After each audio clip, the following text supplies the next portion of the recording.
मुंबईतून एक धक्कादायक बातमी समोर येते। मुंबईतील भाईंदर भागात एका सराफाला जीवे मारल्याची बातमी समोर येते। या प्रकरणी नवघर पोलीस ठाण्यामध्ये गुन्हा दाखल करण्यात आलाय। सुशांत तंबोनी पॉल असं या व्यक्तीचं नाव असून ते 52 वर्षाचे होते। पोलीस आता या प्रकरणाचा तपास करतायत। मात्र या घटनेने परिसरामध्ये भीतीचं वातावरण पसरलंय।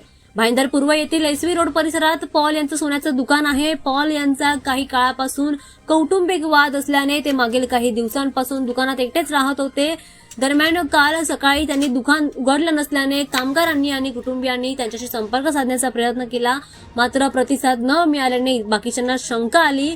त्यानंतर काही नागरिकांनी त्यांच्या कारखान्याची काच फोडून आत प्रवेश केला।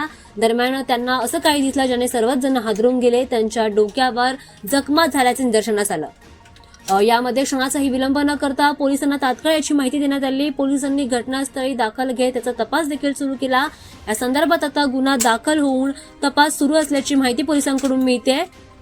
पोलिसांच्या तपासानुसार असं दिसून येतंय की कोणीतरी त्यांना जीवे मारण्याचा प्रयत्न केलाय।